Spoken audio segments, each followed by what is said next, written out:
Here's the big challenge of life. You can have more than you've got because you can become more than you are. That's the challenge. And of course the other side of the coin reads, unless you change how you are, you'll always have what you got. I have found in my experience that income does not far exceed personal development. Now sometimes income takes a lucky jump, but sure enough, unless you grow out where it is, it'll usually come back where you are. Life has strange ways. If somebody hands you $1 million, best you become a millionaire quickly, so you get to keep the money. Otherwise, sure enough, it'll disappear. Somebody once said, if you took all the money in the world, divided it up equally among everybody, it would soon all be back in the same pockets. Incredible. Success is something you attract, not something you pursue.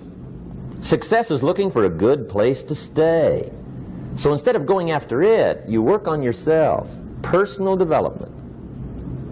See, the major question to ask on the job is not what are you getting. The major question to ask on the job is what are you becoming?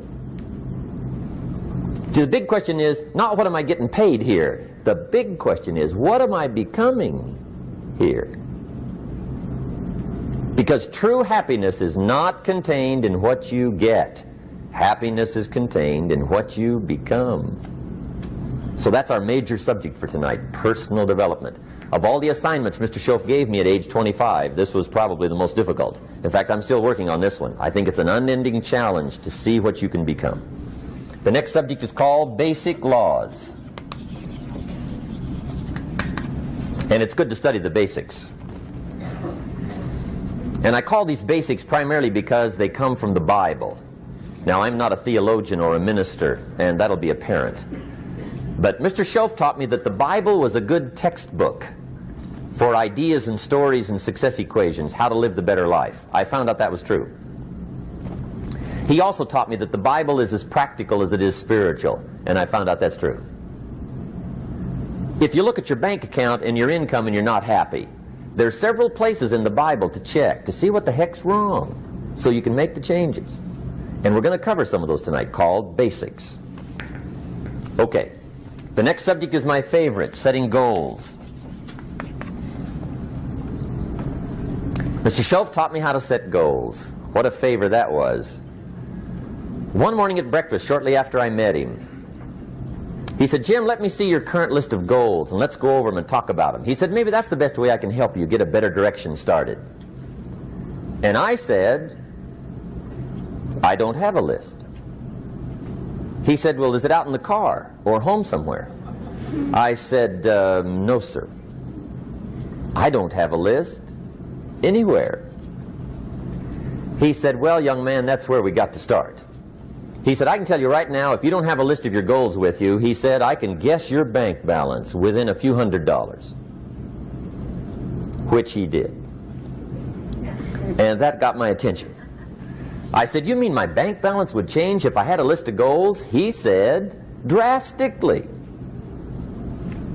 That day I became a willing student how to set goals. And sure enough, learning how to set goals changed my life. And I often wondered why no one had ever taught me how to set goals up until age 25. I went to high school, but if they offered it, I missed it. I went to college for a year, never heard it. I worked for Sears. Really. And to my knowledge, Sears never taught it. Right? How to set goals. So here I am, age 25, married, my family's starting, I've been to college, I'm working, and I still don't know how to set goals. But fortunately, when I was 25, I met the man who taught me how, and it revolutionized my whole life. Economically, socially, personally, it's incredible. So I want to share with you tonight what Mr. Schoaf shared with me, how to set goals. It can be a life changer. Okay. The next subject is the negative part of the seminar. Life is part negative, so we got to talk about the negative. And this subject is called diseases of attitude. Diseases of attitude. There's a lot of things that can wreck your chances to do well. We live in a rather dangerous world, so you got to be not only wise, you got to be careful. Now, attitude diseases are just as bad as physical diseases, right? High blood pressure, heart trouble. I mean, a lot of things will ace your chances to do well. So you've got to be careful. And attitude diseases are deadly. I mean, they'll destroy all the good things you start. Okay? So we'll go through those attitude diseases, how to spot them, how to look for them, what they are, and the cure. And I'm a pro on these because I've had them all, so I can give you excellent advice on these. Now, the last subject we're going to consider tonight is called the day that turns your life around. The day that turns your life around. And under this subject, we're going to talk about the emotions that can change your life. Human beings are emotional creatures, and emotions are powerful for life change. Now, of course, emotions are so powerful they can go either way on you. Emotions can either build or destroy. So you really have to employ emotions properly. We call civilization the intelligent management of human emotions. If you can intelligently apply your emotions in the right direction, no telling what can happen. Could turn your life around one day would be sufficient. So we'll talk about those. Okay. Now that's a lot to cover in one evening, but we'll keep at it here and see if we can't get it all done. I'd like to have you now jot down the theme of the seminar. Every seminar should have a theme, I guess. We've got one. It's on some of our literature if you happen to notice it, but if you didn't, for your notes, here it is. The theme of the seminar goes like this: the major key to your better future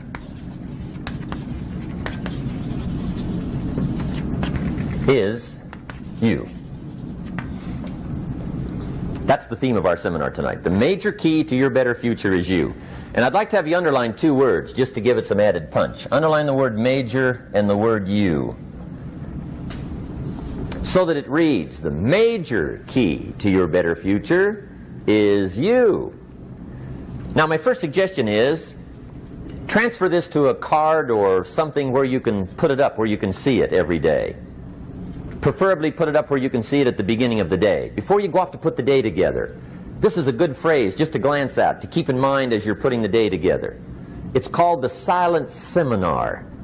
If you'll just let this talk to you during the day, I found it to be tremendously helpful. The major key to your better future is you. For a big share of my life now, I didn't have this one quite figured out. Among a lot of things I didn't have quite figured out. Many things used to puzzle me back in those early days. I used to wonder why two people could work for the same company, one make twice as much money.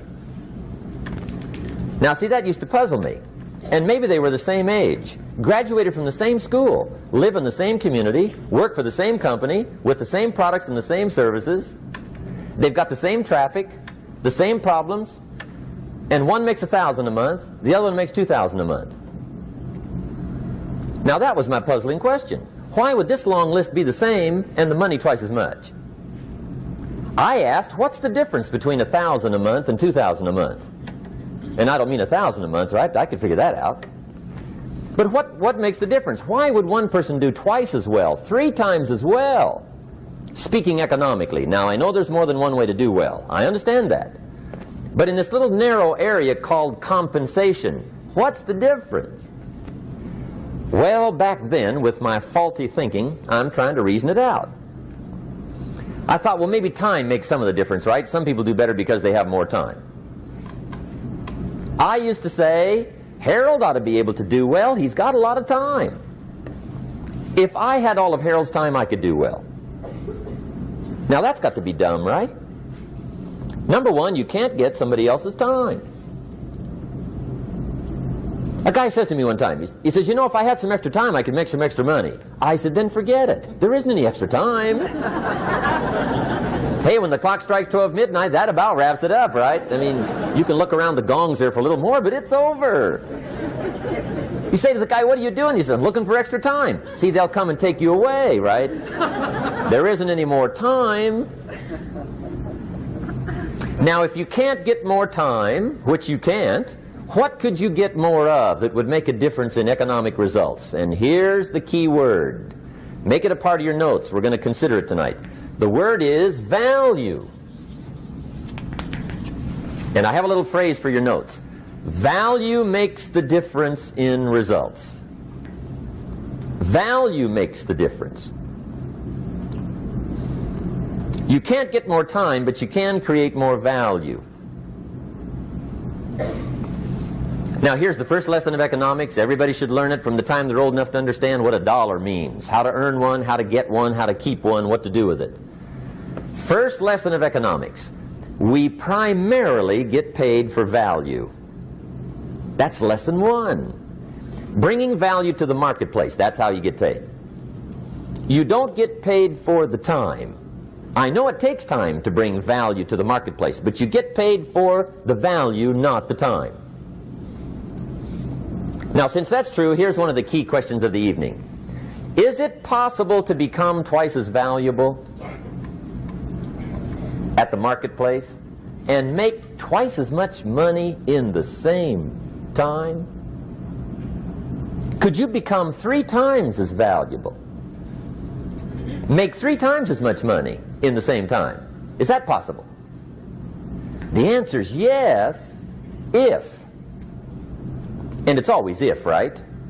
Life is known as the big if. Harry Truman once said, life is iffy. How true. And here's the big if we're going to consider it tonight. It's possible to do much better at the marketplace if you go to work primarily on yourself. And that's the theme of our seminar tonight. Learning to work primarily on yourself.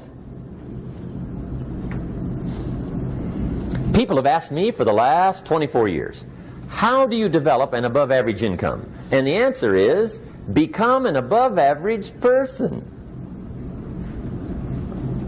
Develop an above average handshake. Some people want to be successful, they don't even work on their handshake. As easy as that would be to start on. They let it slide, they don't understand. Develop an above average smile. Develop an above average excitement. Develop an above average interest in other people. Develop an above average intensity to win. See, that'll change everything. Probably one of the most frustrating experiences in life is looking for an above average job with above average pay without becoming an above average person. It's called frustration.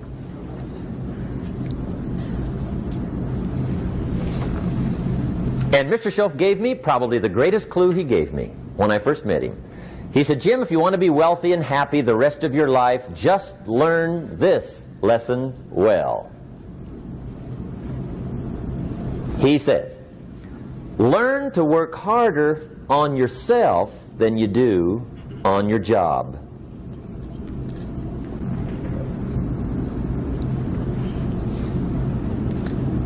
Then Mr. Schoaf gave me probably one of the most important clues among so many things he taught me, but this was in those early days. Mr. Schoaf was very kind, but he was also very abrupt. And he had these interesting questions to ask. I'm giving him a little rundown one day on how things hadn't worked out for me. He said, Mr. Rohn, I've got the answer for you if you will listen carefully. And listen carefully I did that day and for the next 5 years. If somebody's wealthy and happy, you gotta listen. He said, Jim, I've only known you a short time. But he said, it's already my honest opinion that for things to change for you, you've got to change. That wasn't quite the answer I was looking for.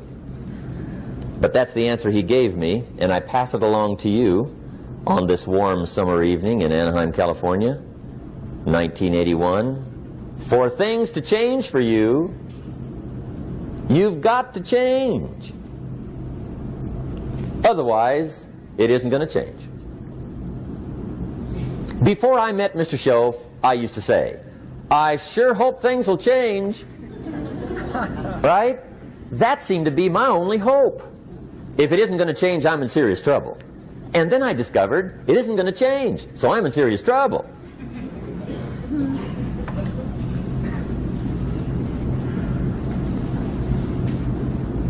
See, I can tell you what the 80s are going to be like. You have dropped into the right place. I did a seminar one time for Standard Oil executives and management in Honolulu. And we're having a conference one day on this big conference table. And one of them said to me, Mr. Rohn, you know some fairly important people halfway around the world. What do you think the 80s are going to be like? I said, gentlemen, I do know the right people. I can tell you. So they all listened very carefully. And I said, gentlemen, based on my wide experience, I can really honestly say to you, in my opinion, in the 80s, it's going to be about like it's always been. Aren't you glad you came? That's inside. I don't pass that around just everywhere. Now, of course, I said that to make a point, but I also said it because it's accurate. It's going to be about like it's always been. It isn't going to change. The tide comes in and then what? It goes out. For 6,500 years that we know of, recorded history, and probably long before that. So it is not going to change. It gets light and then what? It turns dark. 6,500 years. See, it's not likely to change. And we're not to be startled by that. And if the sun goes down, the guy says, what's happened, what's happened? It means he hasn't been here long, I guess, right? It always goes down about this time. The guy says, well, I don't like that arrangement. Well, you got to talk to somebody besides me, right? It gets light, then it turns dark. In rotation, the next season after fall is what? Winter. Pray tell, how often does winter follow fall? Every year regularly for the last 6,500 that we know of. See, it is not going to change. Now, some winters are long, and some are short, and some are hard, and some are easy, but they always come right after falls. It isn't going to change. Sometimes you can figure it out, sometimes there's no way to figure it out. Sometimes it goes well, sometimes it gets in a knot. Sometimes it sails along, sometimes it gets in reverse. See, that's not going to change. The last 6,000 years reads like this: opportunity mixed with difficulty. That's how it reads. It isn't going to change. The man says, well, if it isn't going to change, how will my life ever change? Answer, when you change. And whether I'm talking to high school kids or business executives, my message is always the same. And it goes like this: the only way it gets better for you is when you get better.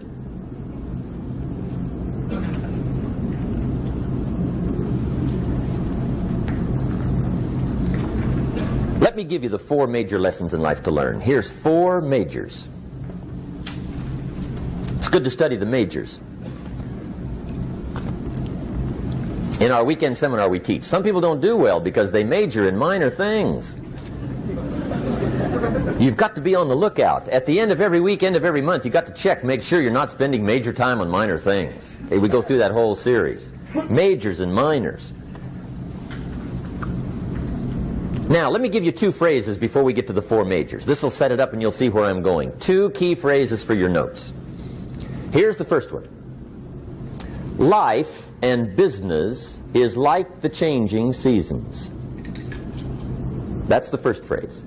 Life and business is like the changing seasons. One of the best ways to describe life, it's like the seasons. Frank Sinatra sings, life is like the seasons. Now here's the second phrase. Very important. You cannot change the seasons, but you can change yourself. You can't change the seasons, but you can change yourself. And see, that's how life gets better for you, not by chance, but by change. Now, here's the 4 major lessons in life to learn. I've got my first book finished, came out a couple of weeks ago. This is in it, the 4 major lessons in life to learn. Here they are. Number 1, learn how to handle the winters. That's lesson 1. They come right after falls, with regularity. Some are long, and some are short, and some are hard, and some are easy, but they keep coming. You must learn to handle the nights. They come right after days. You must learn to handle difficulty. It comes right after opportunity. You must learn to handle recessions. They always follow progressions. For the last 6,000. See, it isn't going to change. The lesson you must learn is how to handle it. And there's all kinds of winters, right? The winter when you can't figure it out. The winter when it all goes smash. The winter when it turns belly up. The winter when it won't work, when you've run out of money and you've got a broken heart. See, those are winter times. There's all kinds. Economic winters, social winters, personal winters. When your heart is smashed in 1,000 pieces and the nights are unusually long, your prayers seem to go no higher than your head. It's wintertime. Barbra Streisand sings, "It used to be so natural to talk about forever, but used to be's don't count anymore. They just lay on the floor till we sweep them away. You don't sing me love songs, and you don't say you need me, and you don't bring me flowers anymore." A song of winter. But see, the disappointments come. Those are normal. That's part of life. But the question is, how do you handle it? How do you handle the coming winters and the disappointments and the downtimes? Well, you can't get rid of January by tearing it off the calendar. But here's what you can do. You can get stronger, you can get wiser, and you can get better. The winters won't change, but you can. And that's how life changes for you. See, before I understood, when it was winter, I used to wish it was summer. I didn't understand. When it was hard, I used to wish it was easy. I didn't know. And then Mr. Schoaf gave me a part of his very unique philosophy when he said, "Don't wish it was easier, wish you were better." See, that triggered my whole life change. Don't wish for less problems, wish for more skills.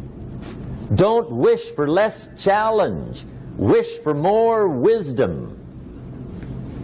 That's the key.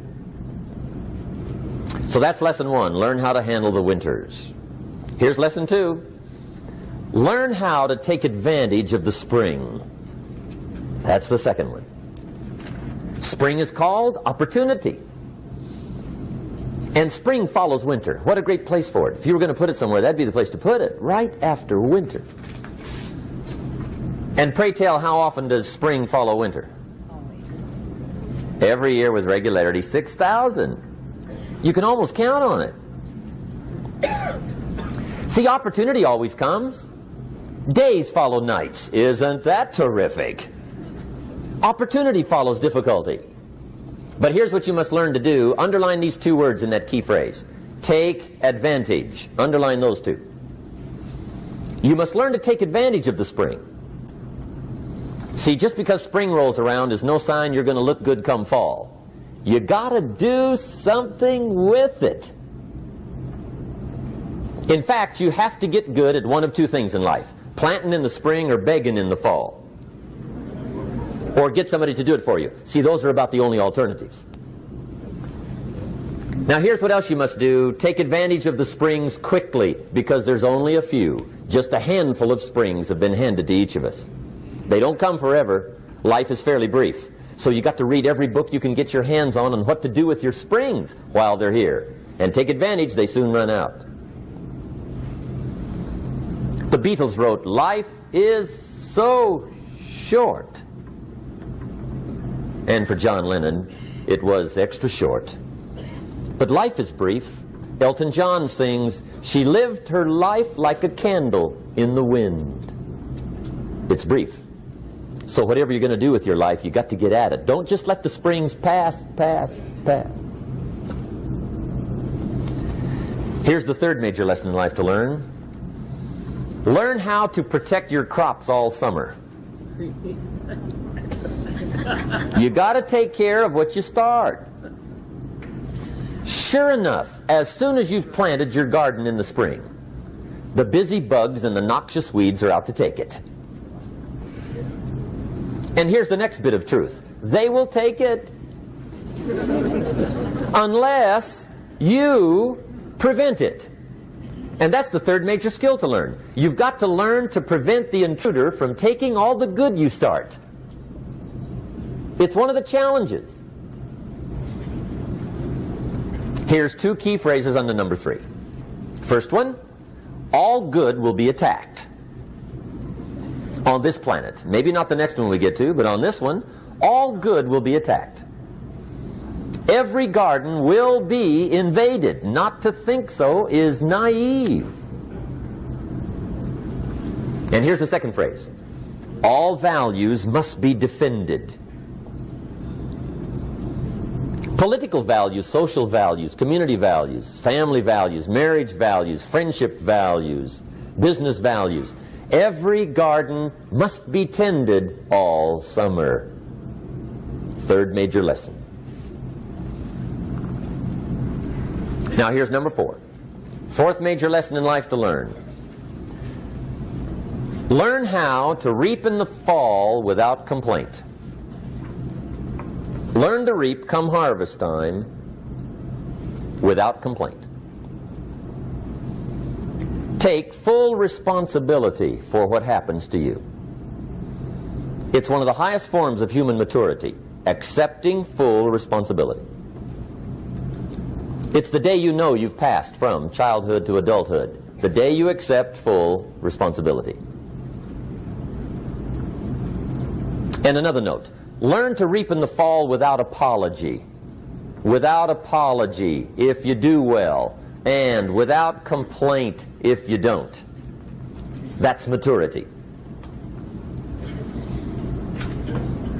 I used to have that long list of reasons why I wasn't doing well.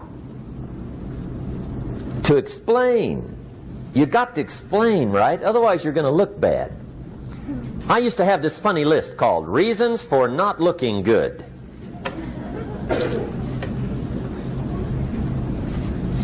I used to blame the government. I mean, you can believe that or not. It was at the top of my list. I had a lecture second to none. The government. That was on my list. I used to blame taxes. Look what you got left after they take everything. And they expect you to do well. That was on my list there.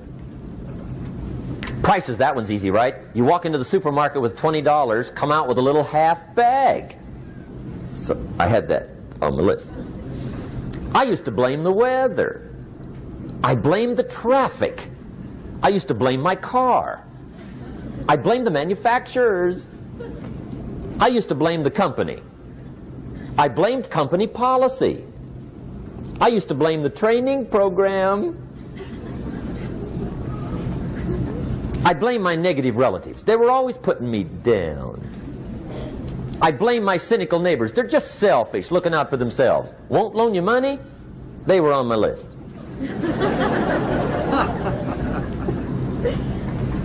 I used to blame the economy. I blamed the community. That's a pretty good list for not doing well, isn't it? I thought it was good. I'll never forget one day, Mr. Schoaf was very kind, but he was also very blunt, and this was no exception.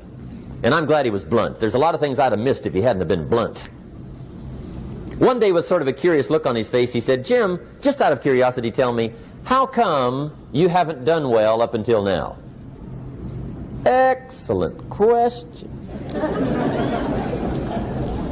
I thought, well, so I won't look too bad, I'll go through my list. And this list I just gave you, I put that on him. And he was very patient. He let me go through the whole thing, the government, the weather. I went through this whole thing. When I finished, he looked my list over very carefully. He said, "Mr. Rohn, big problem with your list. You ain't on it." How brilliant.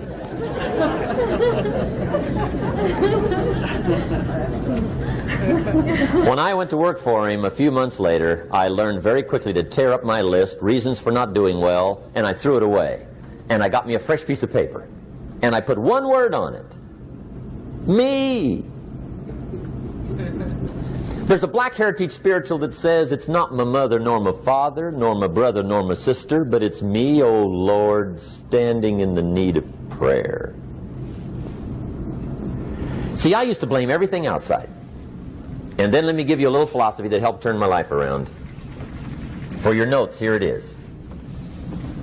It's not what happens that determines the quality or the quantity of your life. It's not what happens.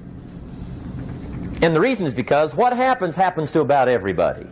No different. The sun went down on all of us last night.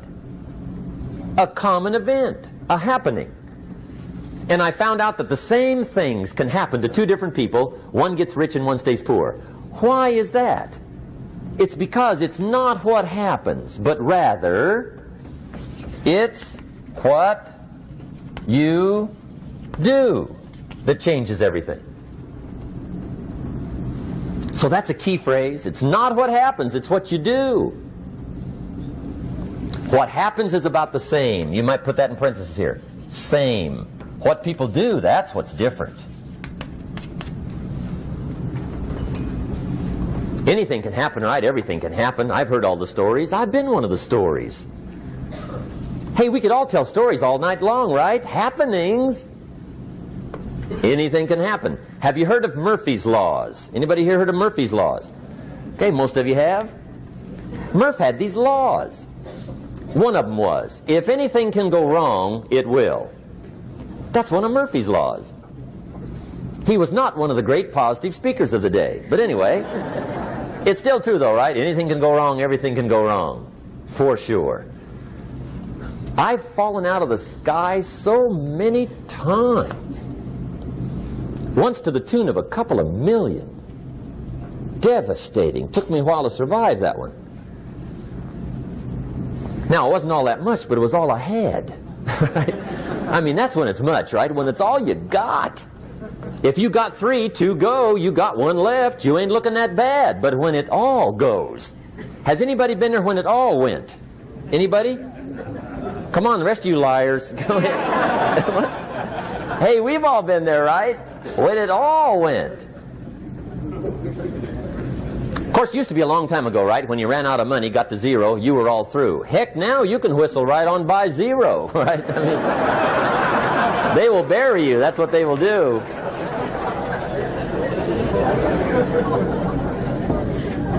But see, those are the happenings, right? Everything can happen. Anything can happen. But it's not the happenings. It's what you do about it. Somebody says, yeah, but you don't understand the disappointments I've had. Come on. Everybody's had their share. Disappointments are not special gifts reserved for the poor. Everybody has them. The difference is what you do about them. It's not the weather. I used to blame the weather, and I discovered it rains on the rich. So see, that won't help. 2 men wake up one morning, there's a rainstorm on. One of them looks out his window, sees the rainstorm, and he says, wow, what a storm. With weather like this, they can't expect you to go out and make sales. He stays home. Same morning, the other guy looks out his window, sees the same storm, says, wow, what a storm. But he says, you know what, with weather like this, what a great day to go out and make sales. Most everybody will probably be home, especially the salesman.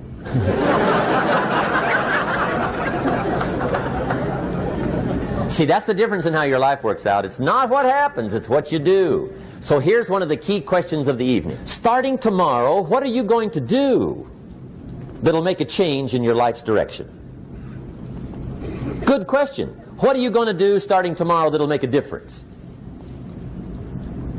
Now see, if you don't do something starting tomorrow that'll make a difference, guess what? It's gonna be the same. And see, that way you can guess what the next 5 years are going to be like. Look at the last 5. Because the next 5 are going to be like the last 5 unless you, major key, tomorrow, change it all. Or change a little, or change something, or don't change. It's choice time. You can do whatever you want. But it's nice to know any day you wish you can change your whole life. What can you do starting tomorrow that'll make a difference? Good question. What can you do with economic chaos, massive disappointment? What can you do with a broken heart? What can you do when it won't work? Good question. So if I had a word with you tonight, one-on-one, Just you and me. I think my personal advice to you would be, this year, 1981, reach down inside of you and come up with some more of those remarkable human gifts. They're there, waiting to be utilized. And then change anything for you want to change. And I challenge you to do that because you can change. If you don't like how it is for you, change it. If it doesn't suit you, change it. If it doesn't please you, change it. If it isn't enough, change it. And I challenge you to do that because you can change. See, you don't ever have to be the same again after tonight, only by choice. If you don't like your present address, change it. You're not a tree.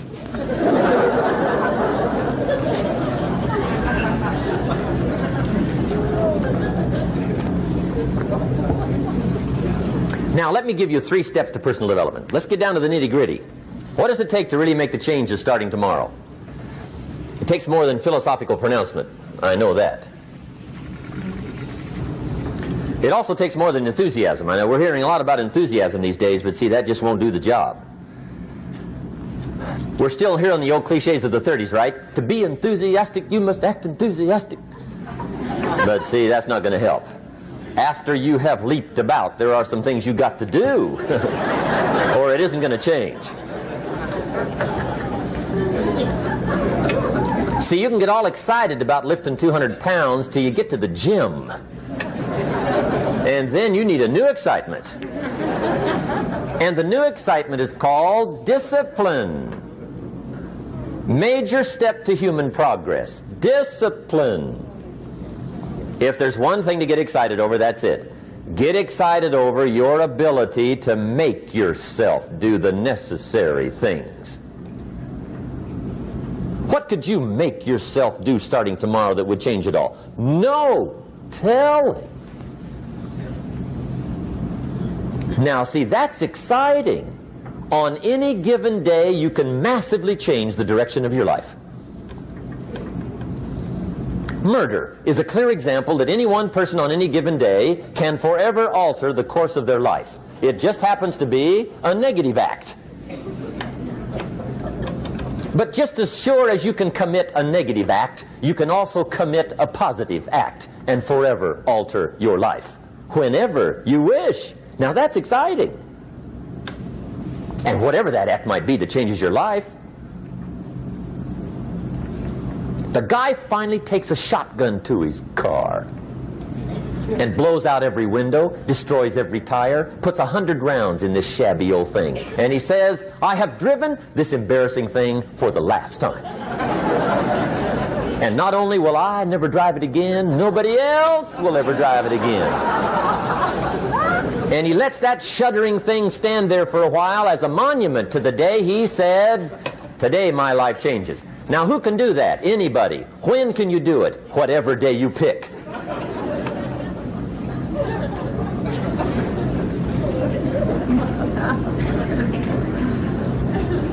Now here's the key to discipline.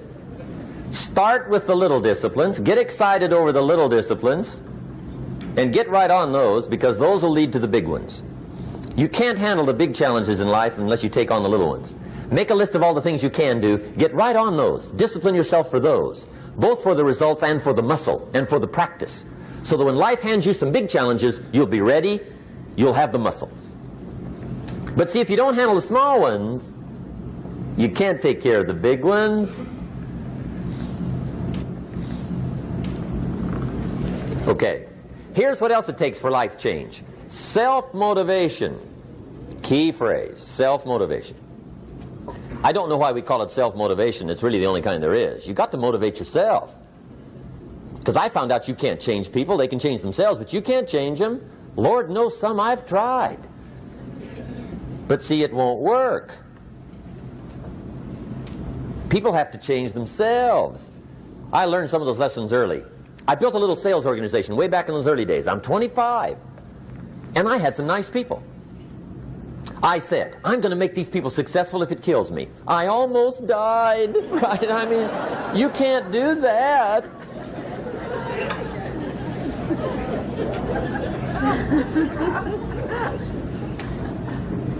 See, I've discovered this. Good people are not trained, they're found. You find good people. You don't make them good, you find them good. Training really is for the purpose of finding good people. You don't need much instruction for a good person. Too much training probably means you got the wrong people.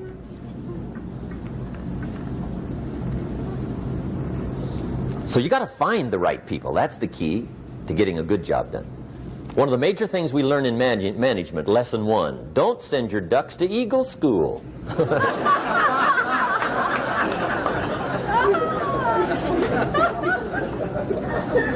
Because it won't help. I mean, I'm telling you, it won't help, no matter how good your school is. And the little eagle badge and little eagle hat, I'm telling you, it won't help. It won't help.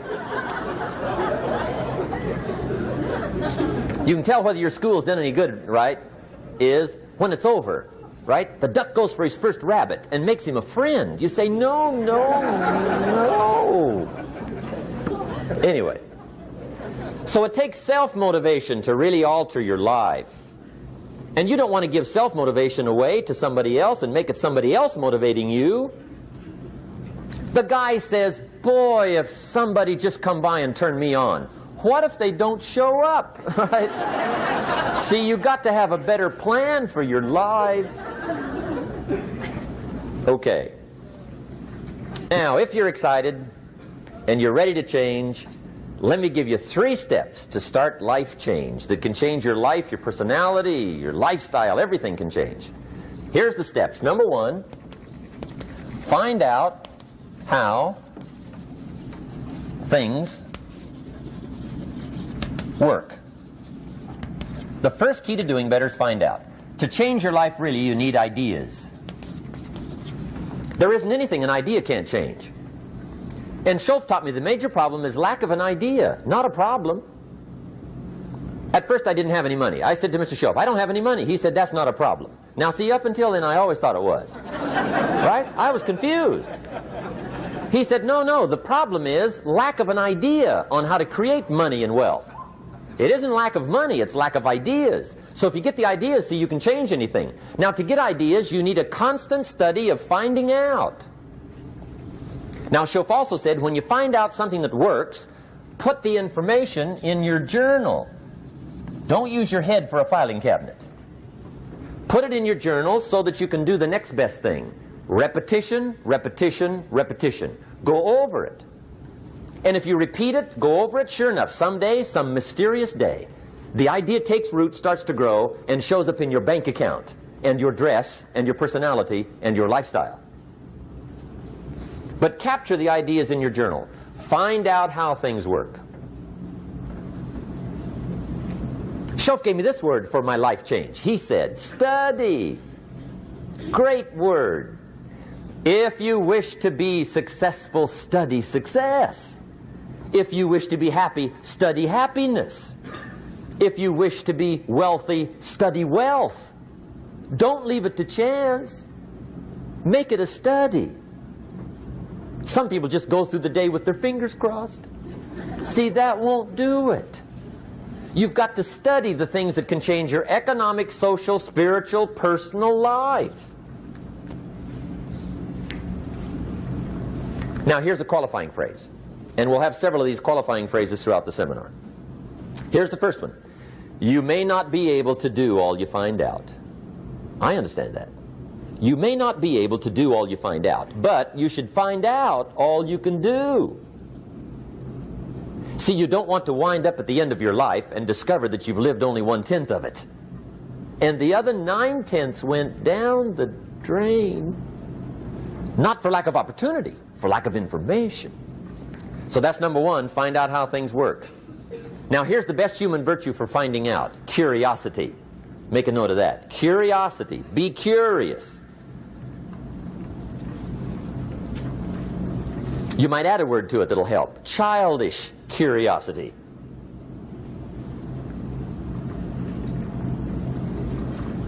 What will kids do if they want to know something bad enough? Bug you. That's the phrase. They can ask 1,000 questions. You think they're through? They got another 1,000. They'll drive you to the brink. It's a virtue. when you got to know. Be like a child. In fact, Jesus, the master teacher, said, unless you can become like little children, you might as well forget it. You don't have a prayer. Excellent advice. You got to be like children. 4 ways, in my opinion, to be like a child. Number 1 is curiosity. Number 2 is excitement. Get excited like a child over your ability to make yourself do anything for change. 3rd is faith.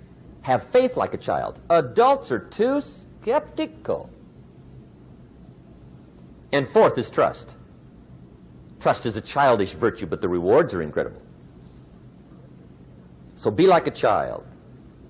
Now, if you're curious, let me give you 3 ways to find out how to change anything. Any life direction, any dimension. Here's 3 ways to find out how to change anything. Number 1 is to read. Become a good reader. All of the successful people I know and work with around the world, they're all good readers. Curiosity drives them to read. They got to know. They just read.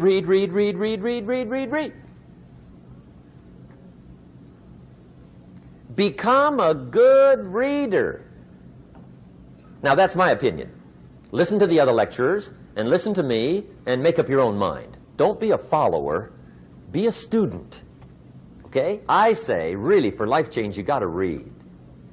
One way to learn is from your own experiences, but another way to learn is from other people's experiences. See, one book might save you 5 years if you read it.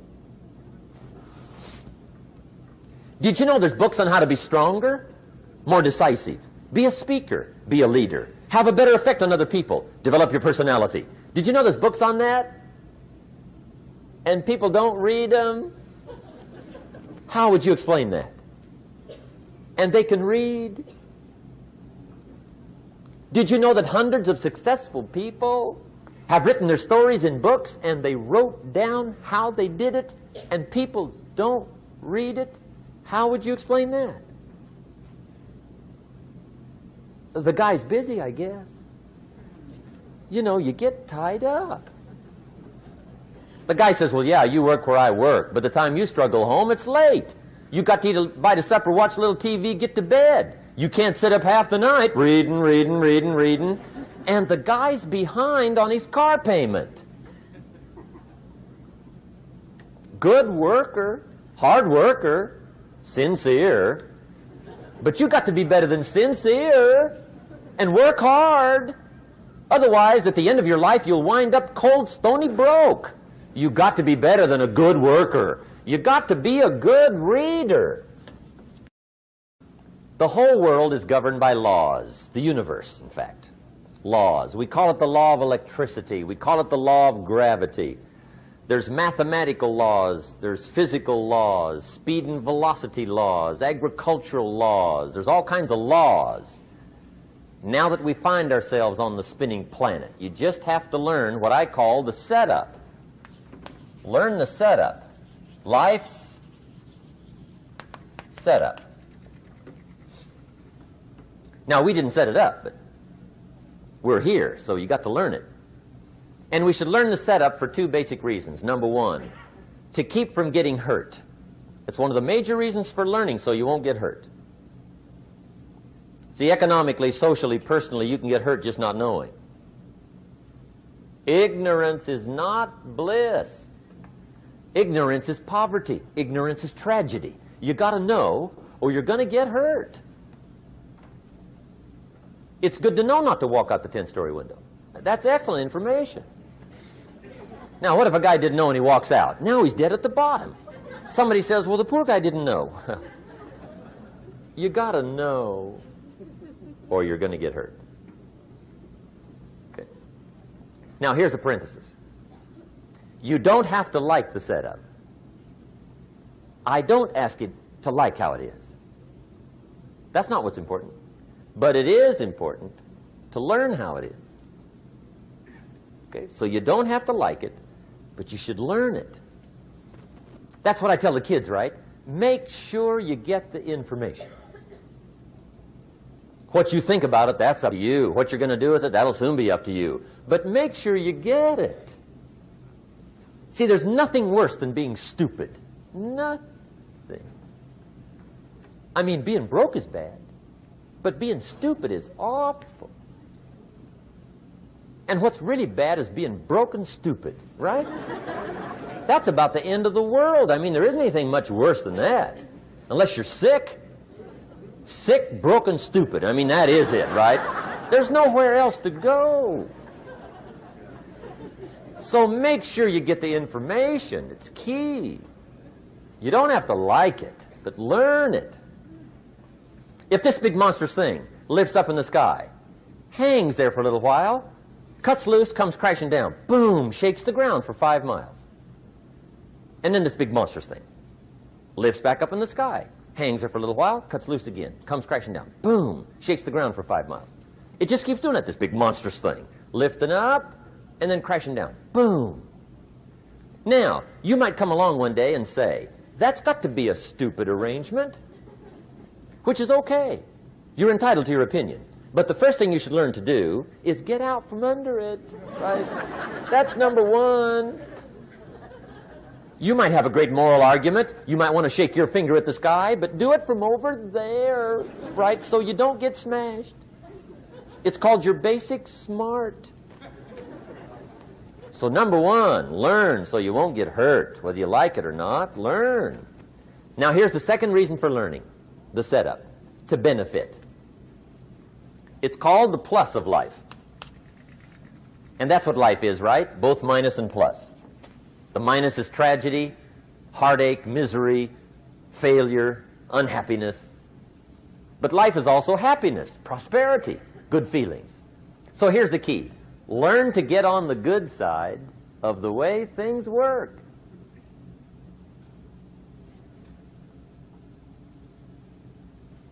Now, here's 2 of the basic laws, and we'll take our break. Shof taught me these.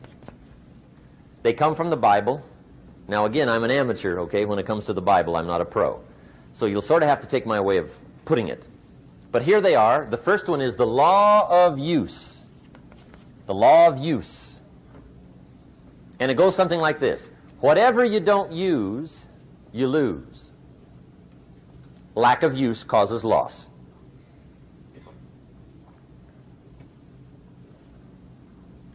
On this planet, maybe not the next one, but on this one, if you tie your arm to your body, leave it there long enough, you'll never use it again.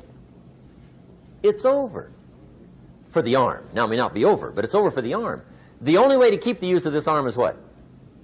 Keep using it. If you quit, you lose automatically. They don't bring it up for a vote. You lose automatically when you quit. Now, the same thing that goes for your arm goes for your brain, mentality. The same thing goes for all the human virtues. Ambition, unused, declines.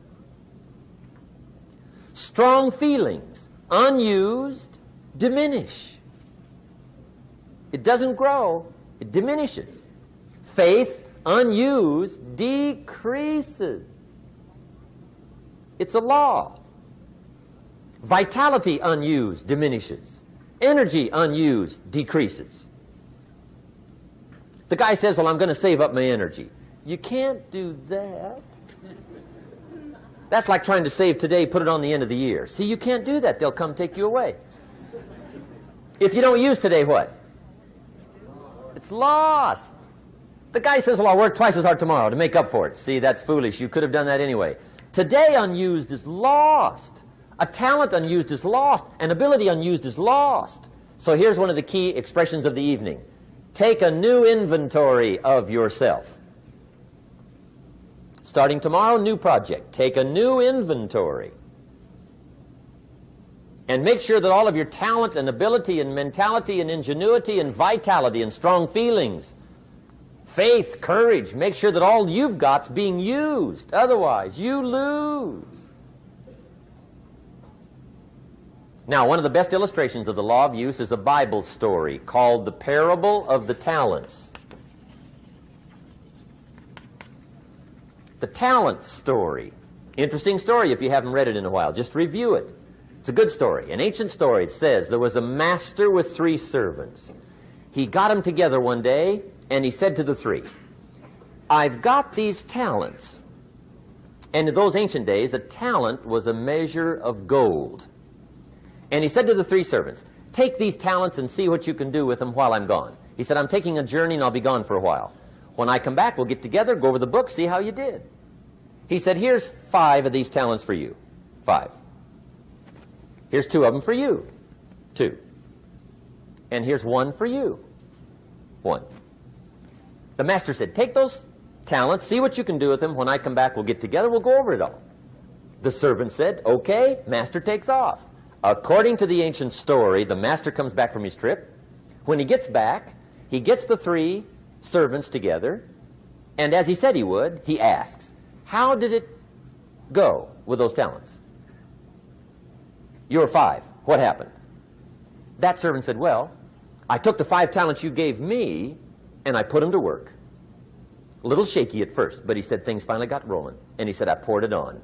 And he said, my talents grew to 7, 8, 9, 10. He said, I doubled my talents from 5 to 10. Books will show. Master said,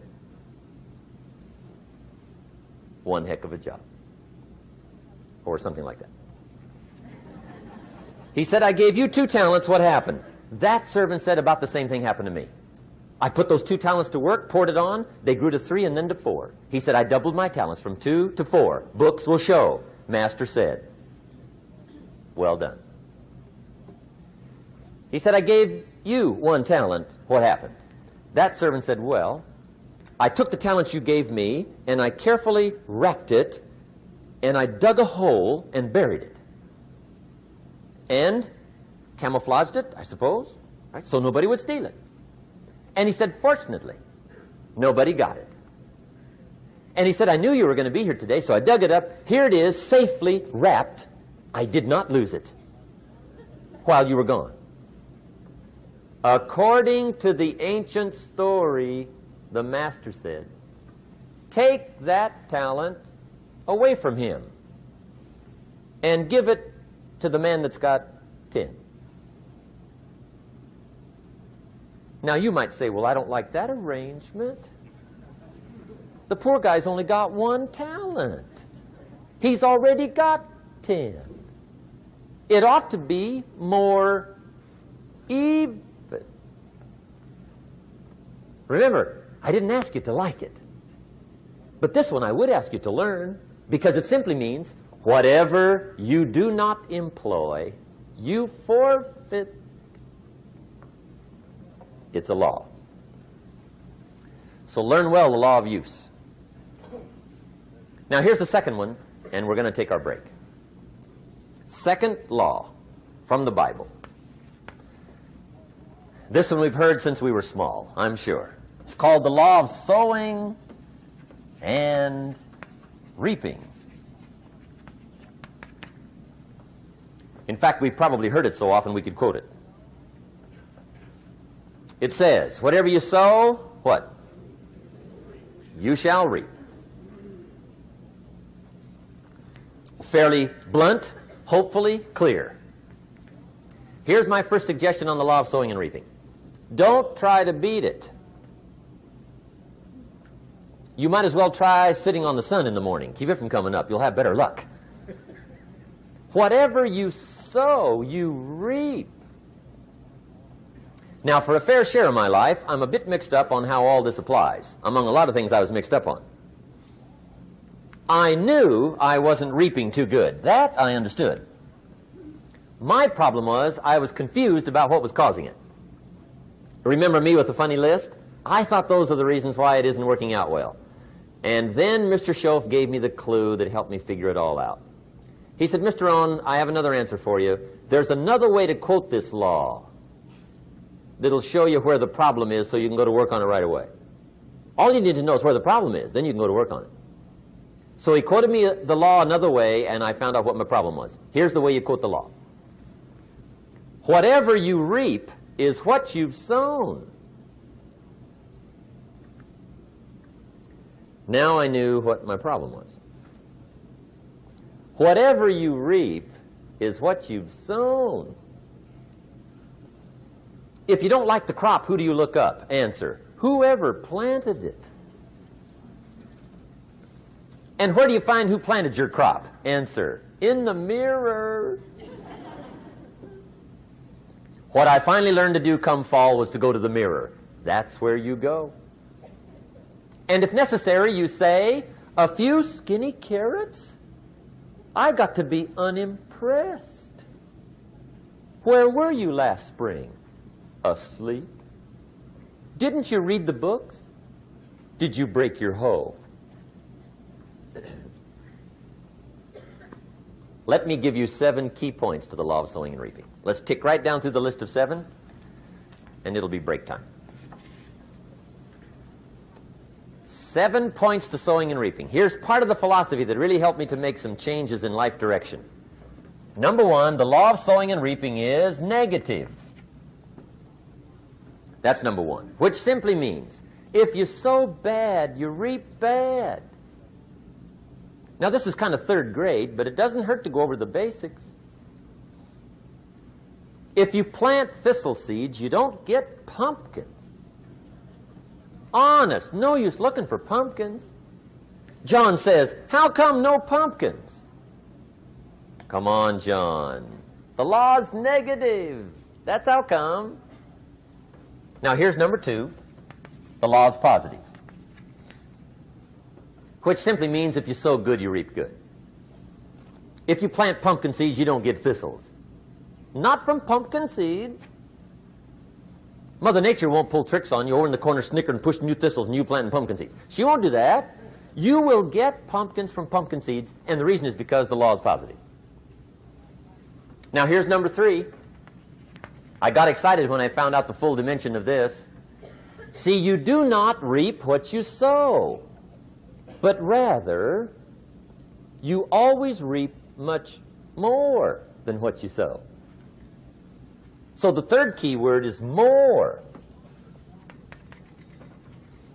You don't get back what you put out. You get back much more than what you put out. And it works both positive and negative. On the negative side, it said, if you sow to the wind, you reap the whirlwind. So you've got to get ready for that, or you will be naive. See, anybody can, whether you will or not. See, that's the question. And here's a good question to ask. We are all buying somebody's plan. The question is, whose? Who's got you talked into doing what you're doing? Who's got you talked into your present plan? See, 10 years from now, you will surely arrive. The question is, where? But see, anybody, if you want to, can go searching for a good plan, pick it, and start working it. And sure enough, as the time passes, as it surely will 5 years from now, 10 years from now, then you'll be winding up wearing what you want to wear, driving what you want to drive, living where you want to live, become what you want to become. But now's the time to fix the next 10 years. And who can? Anybody. Here's number 6. The 6th key to sowing and reaping. This is leveling with you now, as we promised to do. There's one thing better than the truth, and that's the whole truth. And here's part of the whole truth of the law of sowing and reaping. Number 6 is, you could lose. There are times when you just lose, no matter what you do. It's that kind of planet. You reap what you sow. Yes, but... what does that mean? Yes, but... well, the farmer plants his crop in the spring, takes care of it all summer, loves his family, works 10, 12 hours a day, 6, 7 days a week, is an honorable man. Come fall, he's got a beautiful crop, and he deserves every bit of it. But the day before he sends the combines into the field, a hailstorm comes along and beats it all in the ground, which means you lose. Somebody says, well, what did he do wrong? Answer, nothing. It's just that kind of planet. Sometimes it's going to hail on your crop and rain on your parade, so you got to get ready for that or you will be naive. That's just part of the life arrangement.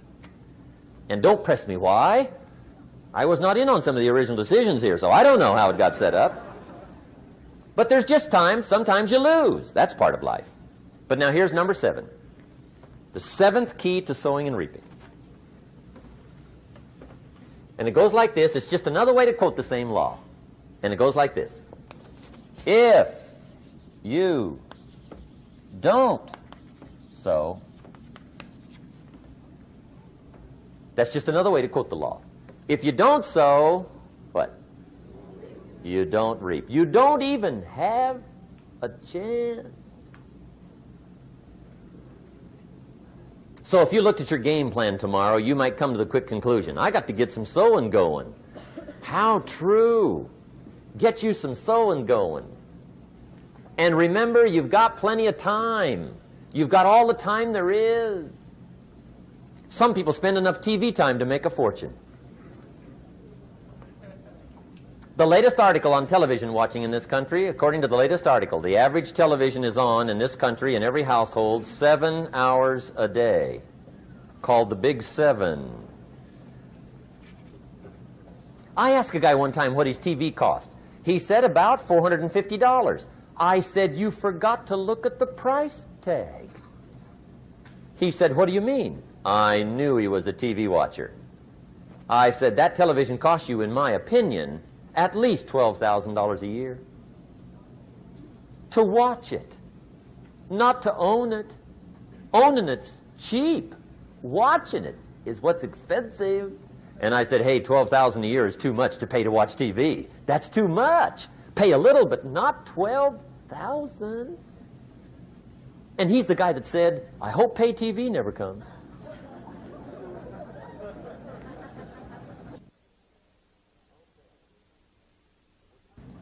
Okay. We're trying to cover an awful lot tonight. I realize that.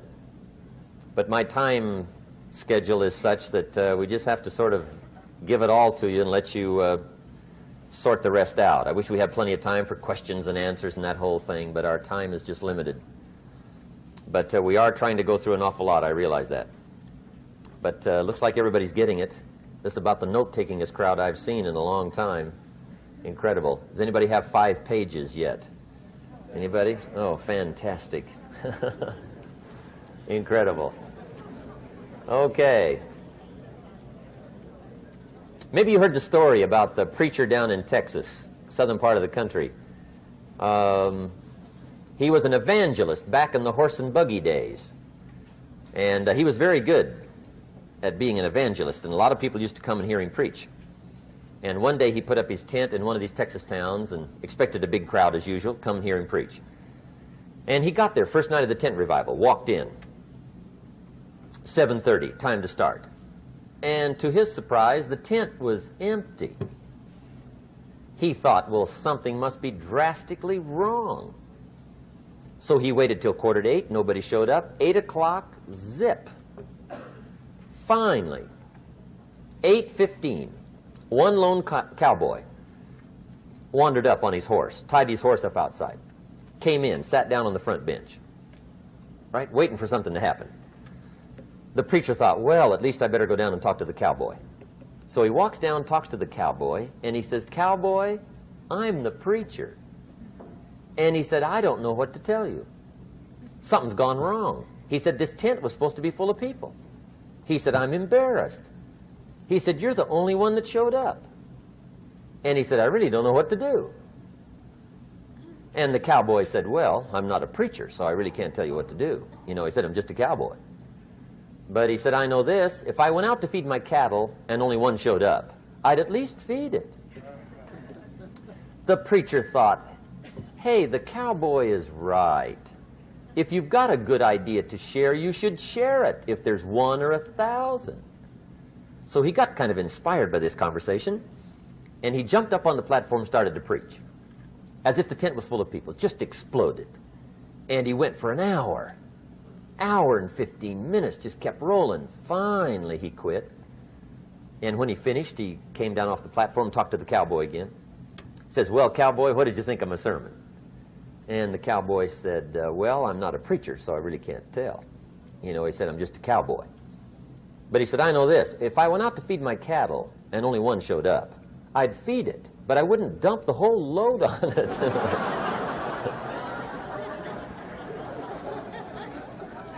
So anyway,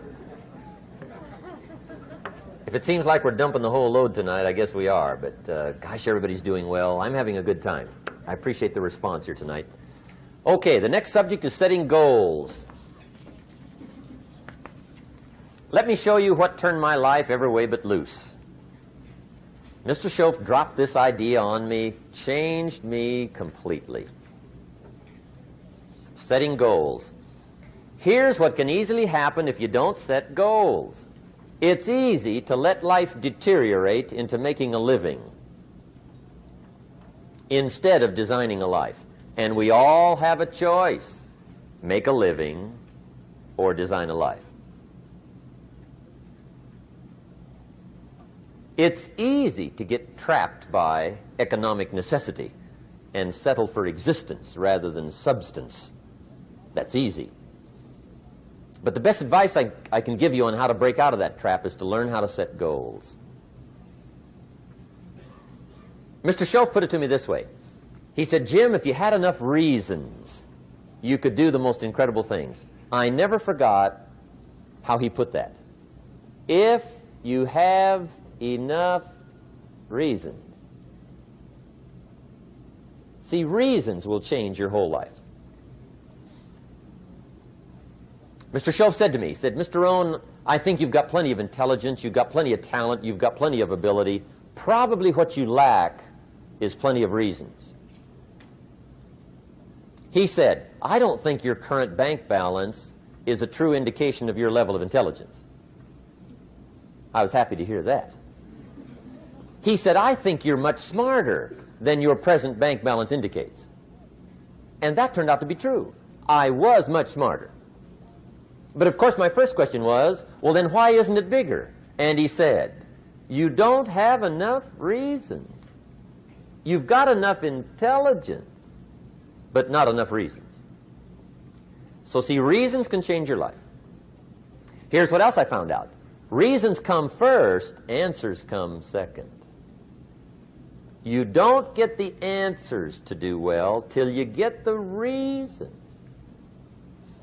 Life has a mysterious way of hanging on to all the answers and only gives them up to the people that are inspired by reasons. So reasons make the difference in how your life works out. Now, what are some of the reasons for doing well? Let's go through a quick list called Reasons for Doing Well. First is personal reasons. Some people do well for recognition. Some people do well for respect. Some people do well for the way it makes them feel. They love the feeling of being a winner. Those are good reasons. I have some millionaire friends that keep working 10, 12 hours a day, making more millions. And it's not because they need the money. It's because they need the joy and the satisfaction and the pleasure that comes from being a constant winner. And see, it's not just the money anyway. It's the journey, not the money. Once in a while somebody says to me, boy, if I had $1 million, I'd never work another day in my life. That's probably why the good Lord sees to it they don't get their million, right? They'd quit. They'd quit. Okay. Next is family reasons. Some people do extremely well for other people, and that's powerful. Human beings can greatly affect each other. Sometimes we will do things for somebody else we will not do for ourselves. We're made that way. I met a man one time who said, Mr. Rohn, to do all the things I want to do with my family around the world, he said, I got to have at least $250,000 a year. I thought, incredible. Could a guy's family affect him that much? And the answer is, of course. How fortunate are the people that find themselves greatly affected by somebody for personal achievement. And we are affected. The writer of a recent song said, "If not for you, the winter would hold no spring, couldn't hear a robin sing. I just wouldn't have a clue if not for you." So we can be affected. That might be one of the most stimulating reasons to do well, finding somebody. When Andrew Carnegie died, the wee little Scotsman that built the big steel industry, when he died, they opened up his desk, and in one of the desk drawers, they found a slip of paper. On that piece of paper, Mr. Carnegie had written his goal for his life, and he wrote it when he was in his 20s. And on that piece of paper, it said, "I'm going to spend the first half of my life accumulating money. I'm going to spend the last half of my life giving it all away." What a goal. He got so inspired by that goal that the first half of his life, he accumulated $450 million. And the last half of his life, he gave it all away. Good question tonight. What's got you turned on? What's got you bombed out of sight to get up early and stay up late and hit it all day? Next question. What's got you turned off? When I found the answers to those two questions, my life exploded into change. I finally found out what had me turned off, and I got that cured. And then I got me a long enough list of reasons to turn me on. And once the lights went on for me, age 25, they've never gone out. I've fallen out of the sky a few times, but I've never lost that drive to make something unique out of my life. See, reasons altered my whole life. Now, there's another list of reasons called nitty-gritty. Hard little reasons. Sometimes those little reasons are the most powerful reasons that can change your life. Sometimes it doesn't take much. I now carry several $100s in my money clip. It's only a few $100s, but it was one of those reasons turned my life around. Just before I met Mr. Schoaf, I heard a knock at the door. I go to the door, and there's a little girl standing there about this tall selling Girl Scout cookies. And she gave me one of the finest sales presentations I've ever heard. Special deal, several flavors, this whole package of stuff, $2. And with a big smile, she very politely asked me to buy. And I wanted to. Big problem. I'm broke. I don't have $2. And to this day, I can remember the pain and the embarrassment. I'm a father. I'm a husband. I've been to college. I'm working. I'm 25. I don't have $2. And I didn't want to tell her that for some reason. So I did what I thought was next best. I lied to her. I said, "Hey, look, I've already bought lots of Girl Scout cookies. I've still got plenty stacked in the house," which was not true. But it seemed to get me off the hook for the moment. She said, "Well, gosh, that's wonderful. Thank you very much." And she went away.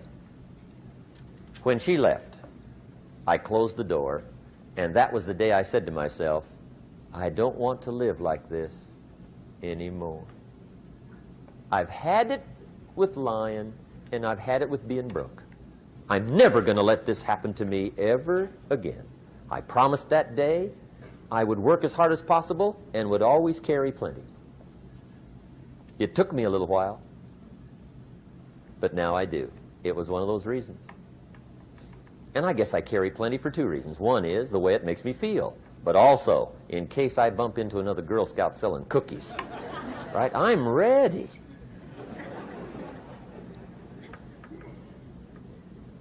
I walked out of the Bank of America one time up in Saratoga, California, where I used to live.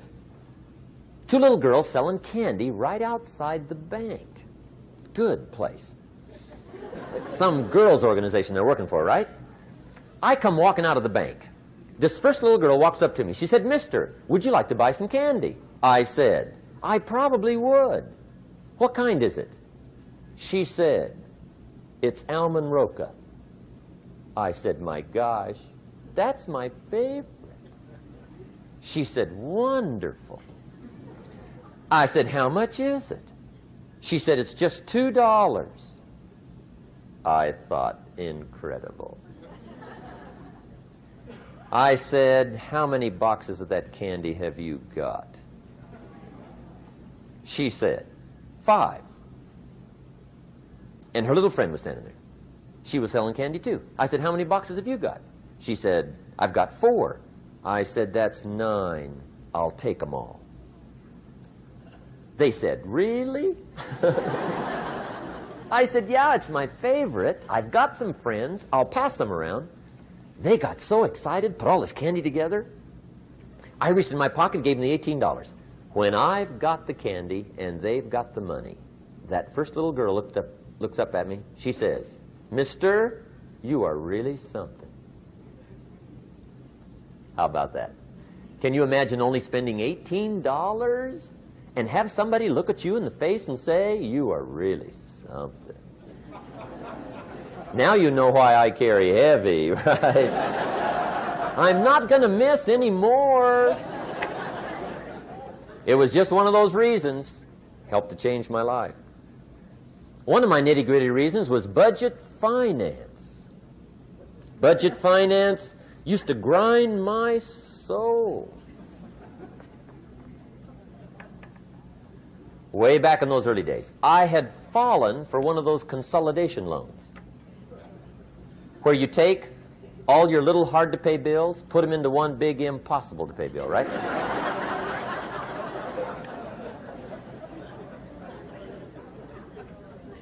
I would get 4 or 5 payments behind. This one guy used to call me day and night.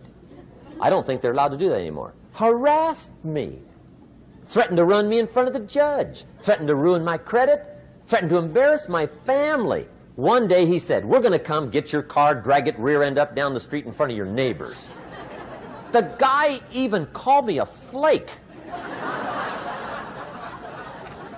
And back in those days, I'm broke, I'm pitiful, there's nothing I can do about it. But I never forgot how the guy treated me. And when I met Mr. Schoaf and I got my life straightened out and the money started to flow, that was one of my first projects, budget finance. I poured it on day and night. I finally put all the money together I owed him, which was considerable. I picked a day for the payoff. And when the payoff day came, I put the money in small bills in a big briefcase. And I walked into the budget finance office on Wilshire Boulevard in Los Angeles. The guy who harassed me so often, his desk was about 3 back. I walked right up to his desk, startled him. He wondered what I was doing there. It was the first time I'd been there since I borrowed the money, right? Without saying a word, I opened up this briefcase, dumped this pile of money all over his desk. I said, "Count it. It's all there. I will never be back." And I turned around and stormed out. Now, that might not be noble, but if you haven't tried it, you've got to one time.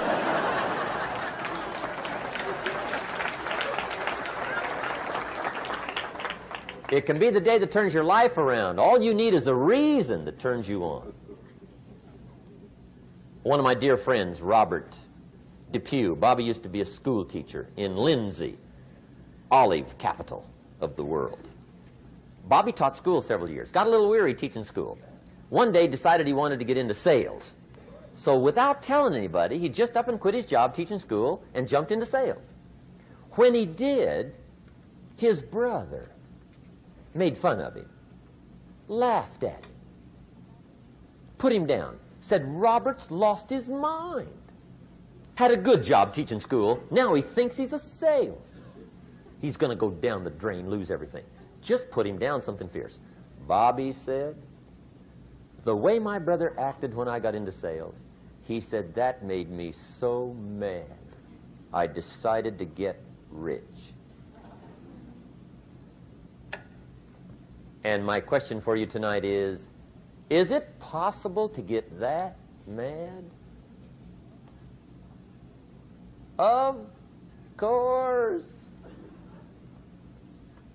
Wealth is not a matter of intelligence. It's a matter of inspiration. Today, Robert happens to be one of my millionaire friends. Bobby's rich.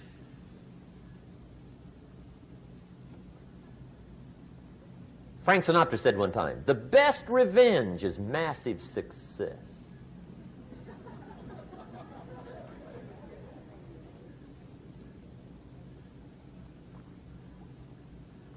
Hey, get you a long enough list of reasons so that after tonight you never lack for inspiration. You might not have all the answers right away, but you can get the answers if you can get the reasons. Now, let me give you a little simple formula for goal setting. Okay? We take 2.5 hours on the weekend for the whole 10-year plan. We don't have time for that tonight. But let me get you started with a little simple formula Mr. Schoaf gave me. And maybe this will be helpful. First of all, I've divided goals into 2 parts. First is long range. Long range goals. That's your dreams. Your dreams for the next 3, 5, 10, 20, 30, 40 years. Actually, the rest of your life. Your dreams. You've got to keep dreaming. Ronald Reagan, president, said to the joint session of Congress a few weeks ago, the Republic is a dream. And if we don't keep dreaming, we will lose the Republic. Your better future is a dream for yourself and for your family. Where do you want to go? What do you want to do? What do you want to be? What do you want to see? You've got to dream dreams. There's a Bible phrase that says, without dreams and visions, people perish. You've got to have something to go for that inspires the heart and the soul. Dreams. From the children of Sanchez, it says, take the crumbs from starving soldiers, they won't die. Take the bread from hungry children, they won't cry. But without dreams, we all will die. You've got to dream. Don't lose your dreams for yourself, for your future, for your family. The dreams of love and enterprise and travel and doing things, becoming something unique on your journey here. Don't lose your dreams. Do some dreaming. That's long-range goals. You've got to have those. So that's number 1. Here's the second part of goals, short range. Short-range goals. That's your goals for tomorrow, this week, this month, this year, the immediate future. We call these confidence builders. Because if you set up something short-range, go for it. Get it. Latch onto it. Work hard. Accomplish it.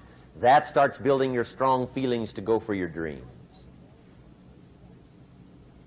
Now, I've divided goals into 3 categories. Here they are. Number 1 is economic. That's your goals for money, income, business, profits, production.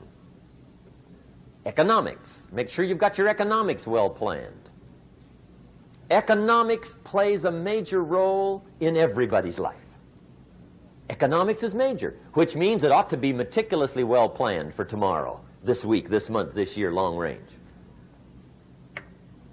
What if you asked somebody tomorrow if you could see their meticulously well-planned list of economic goals? What would they probably say? They'd say, you some kind of a nut? You must be weird. Hey, I found out what success is. Success is doing what the failures won't do. Make sure you've got your economics well planned. It'll put you in the top 5%. One of the key little subjects we talk about on the weekend is the 7 fundamentals for wealth and happiness. And that's one of them, well-planned economics. It's a fundamental if you want to do well. Join the top 5%. Anybody in this room can join the top 5%, if you will. Okay. Now here's the second category of goals, things. Make a list of the things you want. And on my list of things, now I put everything. Little things as well as major things. Doesn't matter how small it is, it goes on my list. I used to just put major things, cars, homes. I don't do that anymore. I now load my list with everything. Everything. And the reason is, part of the fun of having a list is checking it off. That's it. Boy, at the end of the day, if you can go, got it, got it, got it, got it, got it, got it, whatever it is, right? You get into the habit. So load up your list, the things you want. Now, when you check off something major, celebrate. That's an important point to make. Celebrate your achievements. Live it up. Have a party when you reach something you've worked for a while. See, we all grow from two experiences. One is called the pain of losing. The other one is called the joy of winning. We need both of them. Amplify them as much as you can, which also means make losing painful. If you set up something, fooled around, didn't get it, put it on yourself. On the other side, if you did get it, congratulate yourself. Self-congratulations is a sign of maturity. Seeking congratulations is a sign of immaturity. But hey, winning and losing, see, that's what it's all about. That's the name of the game. Now, some people lead such mediocre lives, at the end of the day, they don't know whether they're winning or losing. They got no clue. Guy's just going through the day with his fingers crossed. There's a better way. Okay, here's the third category of goals, personal development. Put those goals together. Personal development goals. That's your goals to be stronger, more decisive, be a speaker, be a leader, learn a language, all kinds of skills. Okay? The whole weekend seminar was designed to improve all your skills so that you walk away more skillful. And that's what you want, the personal development skills. That's what attracts, that's what brings good things to your life, the person you become more skillful. Now, this is quite a package to work on. Economics, things, personal development. For tomorrow, this week, this month, this year, long range. Okay? That'll get you started. Now, here's the simple formula for setting goals. It goes like this. A, work on your goals. That's step one. Work on them. And I put the word work there deliberately. Setting goals is plain hard work. I don't want to kid you. We haven't come here tonight to kid each other. It's work. I know it's work. That's why a lot of people just let it slide. It's work. Many people work hard on their job, but they don't work hard on their future. They just let that slide. And the work involved is making plans. I know most people don't. I understand that, but don't let that be you. Guy says, well, yeah, you work where I work, but the time you struggle home, it's late. You've got to eat a bite of supper, watch a little TV, get to bed. You can't sit up half the night. Plan, plan, plan. And the guy's behind. Good worker, hard worker, sincere. But you've got to be better than sincere, working hard. You've got to be better than a good worker. You've got to be a good planner.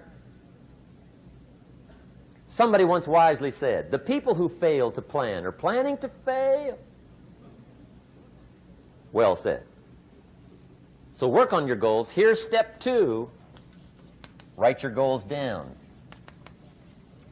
That's so important.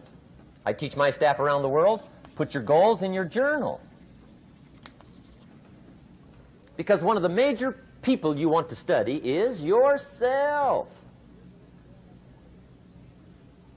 Say, here's the list of goals I put together 3 weeks ago. Here's the list of goals I put together 2 years ago. Here's some of the changes I made, rearrangement of my priorities. I scratched these off. I put these on. I've gotten these. Study your accomplishments. Study what your desires are. Put them on paper. Write them down. Here's another reason for writing your goals down. It shows you're serious about doing better. And to do better, you got to get serious. You don't have to be grim, but you must be serious. Everybody hopes things will get better. Everybody hopes. Poor people hope. That ought to tell you something. It means the future does not get better by hope. It gets better by plan. I used to have the affliction called passive hope. It's an affliction. It's bad. Probably what's even worse than that is happy hope. Now that is really bad. That's bad. Happy hope. The guy's 50 and he's broke and he's still smiling. See, that's not good. So get serious about your goals. Put them on paper. Write them down. There's all kinds. His goals, her goals, their goals. Business goals, financial independence goals, family goals. I mean, there's so many things to work on this that if you don't get busy and work on it, sure enough, the time will pass. And sure enough, 5 years from now, you'll wind up where you don't want to be, wearing what you don't want to wear, driving what you don't want to drive, being what you don't want to be. Now's the time to fix it. Now, here's the third step to your goals. Check the size of your goals and the kinds of goals. How big they are, what kind they are, affects you. And here's one of the important phrases of the evening. Your goals are affecting you, whatever they are. Your goals affect your handshake. Your goals affect your attitude, personality. Your goals affect the way you walk, the way you talk, the way you dress. All day long, we're being affected by our goals. Now, some people have goals, but they have such lousy goals. The effect is bad. I asked a guy one time, what are your goals for this month? The guy said, look, if I could just scrape up enough money to pay these lousy bills. That was his goal. I'm not saying it isn't a goal. It's a goal, but it's such a lousy goal, the effect is bad. You don't jump out of bed on Monday morning and say, oh boy, another chance to go out and scrape up the money to pay my lousy bills. See, you don't do that. Usually you say, oh, not another Monday.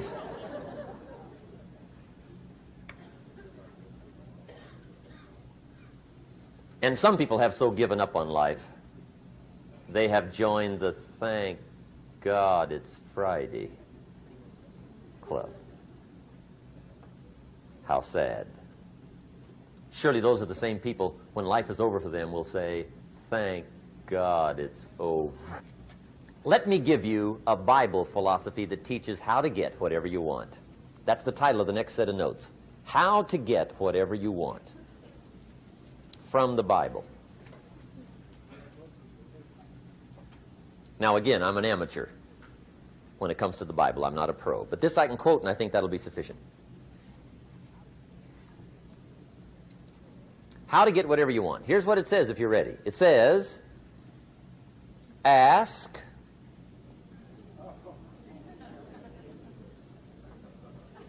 that's it. End of notes. Ask.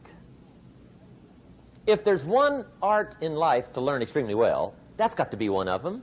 The art of asking. What does ask mean? Ask means, what do you want? And the formula is staggering. It says ask and what?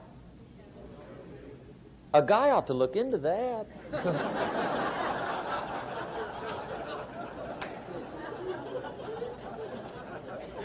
He says, yeah, but you work where I work, by the time you struggle home, it's late. You got to eat a bite of supper, watch a little TV, get to bed.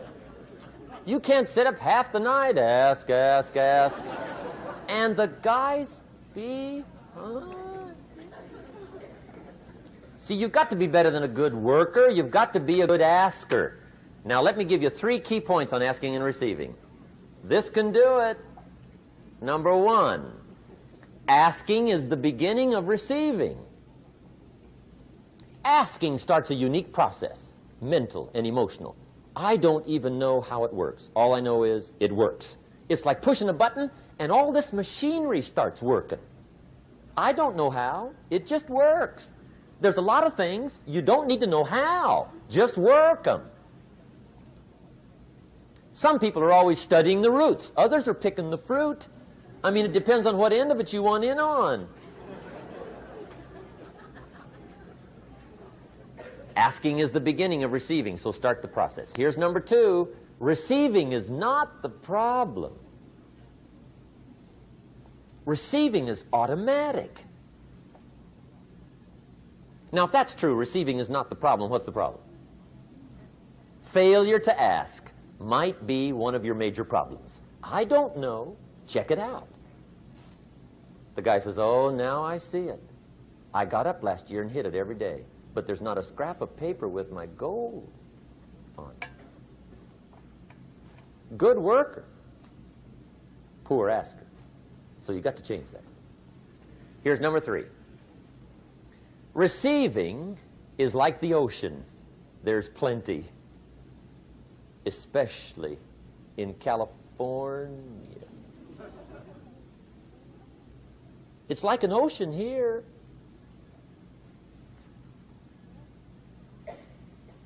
Success is not in short supply. It isn't rationed, and you stepped up to the window and it was all gone. No, no, no. It's like an ocean here. Now, if that's true, what's the problem? Well, some people go to the ocean with a teaspoon. Have you got the picture? See, what you want to do in view of the size of the ocean is trade your teaspoon for at least a bucket, and you'll look better down at the ocean. Kids won't make fun of you, right? Okay. Now, there's 2 ways to ask, and we'll wrap up goal setting. 2 ways. Here's number 1. Ask with intelligence. It didn't say ask intelligently, but I'm sure it meant that. Don't mumble. You don't get anything by mumbling. Be clear. Be specific. Intelligent asking means how wide, how high, how soon, when, what size, what color, how much. Define what you want and describe what you want. That's powerful. In the weekend seminar we teach, goals become like a magnet. They pull you that direction. And the better you describe them, the more they pull. So ask intelligently. Here's number 2. Ask with faith. That's the childish part of the equation. Believe you can get what you want like a child. Not an adult. Adults are too skeptical. So the formula really reads, make plans like an adult and believe in them like a child. And the most incredible things will happen. Just try it for 90 days. Just try it. You can always go back to the old ways. Just try it. Just 90 days, 90 days. Now, here's the last qualifying phrase on goal setting, as we promised to qualify everything. And it simply goes like this. Remember, you won't get everything you want. And we've already studied the reason for that. Simply, sometimes it hails on your crop and rains on your parade. It's that kind of planet. So you won't get everything you want, but if you will work this goal-setting formula, you can get plenty for wealth and happiness. Okay, that's goal setting. We use it around the world. We recommend it. Now, maybe it won't work as well for you as it has for me. I don't know. Maybe not. But what if it did? You got to try. Okay. Here's the last subject, the day that turns your life around. Let me just quickly give you a list of 4 emotions that can change your life in one day. Emotions are powerful. Sometimes it doesn't take much to alter your whole life direction.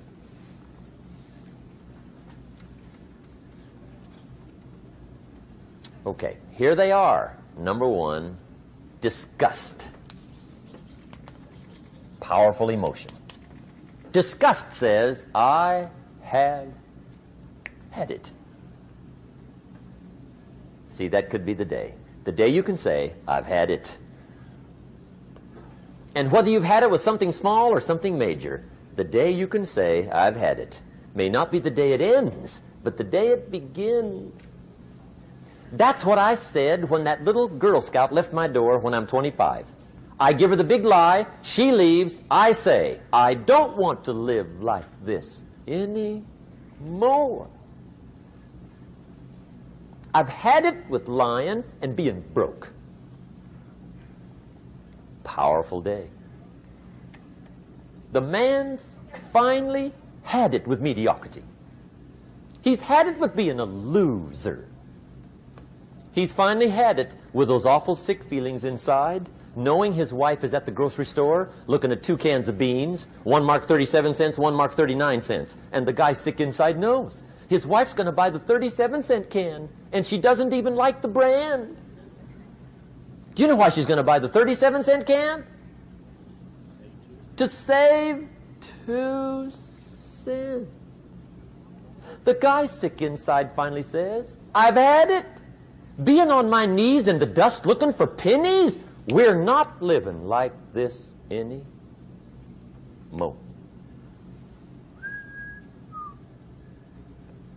Could be the day that turns your life around. The day you can say, I've had it. He walks into his closet and rips everything in it to shreds and says, I've worn this embarrassing stuff for the last time. And not only will I never wear it again, no one else will ever wear it again. Commit an act that says, I've had it. Powerful. Here's the next one, decision. And decision-making is powerful. And it's emotional. That's those knots in the pit of your stomach, right? Waking up in the middle of the night in a cold sweat, trying to decide. We sometimes call it inner civil war. What shall I do? Well, for progress, you must decide. The best advice I can give you came from a wealthy friend of mine who said, if it's easy, do it easy. If it's hard, do it hard. Just get it done. If you went home tonight and in the next few days cleaned up a whole list of decisions, that might furnish enough inspiration for the next 10 years. I found this out many times after you've decided. Getting on with it is easier than deciding. Sometimes decision is the toughest part. Here's the next emotion, desire, wanting to bad enough. And I don't know how to tell you to want to. That's something you've got to come up with. There's 2 things I know about desire. Number 1, it comes from inside, not outside. You don't send off for it. Number 2, I know desire can be triggered by something. Who knows what it might be? Sometimes desire waits and sleeps for something to happen.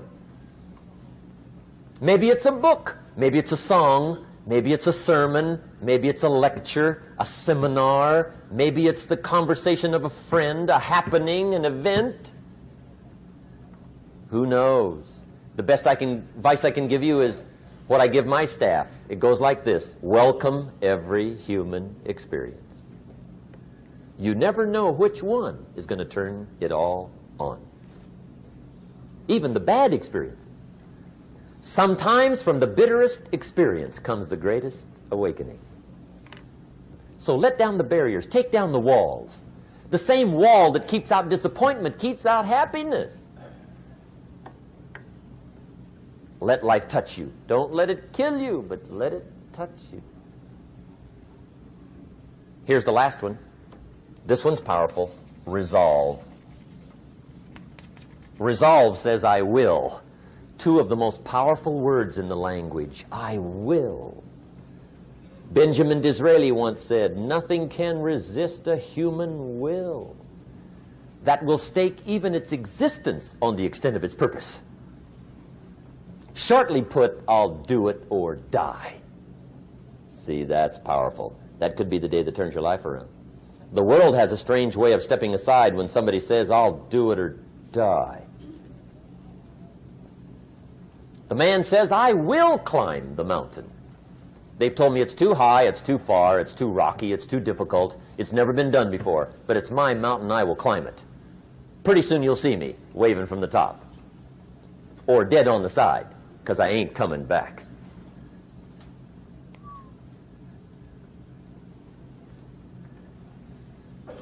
The best definition I ever got from the word resolve came from a little junior high girl in Foster City, California, up north. I'm talking to the junior high kids one day.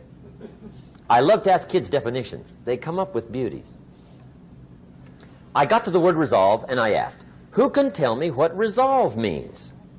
And I got several hands, and they were all pretty good, but the last one was the best. Little girl, about 3 rows back, held up her hand. She said, Mr. Rohn, I think I know what resolve means. I said, darling, what do you think it means?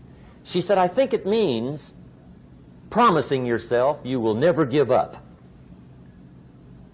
I said, that's it. Webster, stand aside. That is the definition. Promise yourself you will never give up. I asked the kids, how long should a baby try to learn how to walk? How long? How long would you give your average baby before you shut him off? How long? See, any mother in the world would say, you're crazy. My baby's going to keep trying until it learns how to walk. What a magic formula. Now let me show you what triggers all emotions into activity that brings results. And results is the name of the game. Here it is. Action. Finally, you must do something about how you feel. Jesus, the master teacher, said, don't just be listeners, be doers. The world admires the doers. Whatever it takes to get you to try harder, read more, set your goals, and go for it. Here's the next attitude disease. Overcaution. Some people never will have much. They're too cautious. Now, you can also be too reckless, but you can also be too cautious. This is called the timid approach to life. And my caution was always the risk. Risk used to drive me right up the wall. I used to say, what if this happens? It's called the language of the poor. What if this happens? And on top of that, if this was to happen, look at the fix I'd be in. I better not try. I could always ace myself out. Then I'll tell you what changed my whole life when I finally discovered it's all risky. The minute you were born, it got risky. If you think trying is risky, wait till they hand you the bill for not trying. If you think investing is risky, wait till you get the tab for not investing. See, it's all risky. Getting married is risky. Having children is risky. Going into business is risky. Investing your money is risky. It's all risky. I'll tell you how risky life is. You're not going to get out alive. That's risky. The Englishman says, well, if that's the way it's going to work out, let's give it a go. Right, that's what it's for. Give it a go. Somebody says, yeah, but I'm looking for safety and security. Fine, then huddle in a corner. We'll cover you with a sheet, bring you 3 meals a day. And we'll protect you, feed you, look after you, care for you. We won't let anything happen to you. And you'll probably live to be 100. The guy said, well, yeah, I'd live to be 100. But what a way to live. Right. What a way to live, safe and secure. Don't ask for security.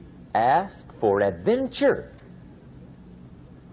Better to live 30 years full of adventure than 100 years safe in the corner. And see, it's not important how long you live. What's important is how you live. Here's the next attitude disease. We're almost through with this motley list. In fact, we're almost through. Hang on. The next one is pessimism. Pessimism, the deadly disease of always looking on the bad side, the problem side, the difficult side, checking all the reasons why it can't be done. The poor pessimist leads an ugly life. He doesn't try to figure out what's right. He tries to figure out what's wrong. He doesn't look for virtue. He looks for faults. And when he finds them, he's delighted. How ugly. This is the poor guy who looks through the window, doesn't see the sunset. He sees the specks on the window.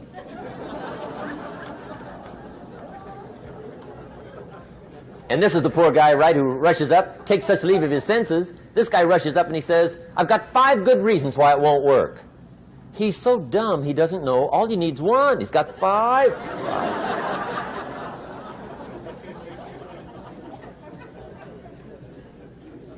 To the pessimist, the glass is always half empty.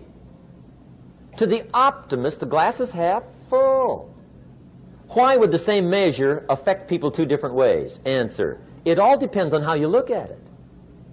Our lives are mostly affected by the way we think things are, not the way they are. The way we think they are affects us most. There's a subject we don't have time to get into tonight called better thinking habits. One of the major things Shove taught me when I met him, he said, poor thinking habits keeps most people poor.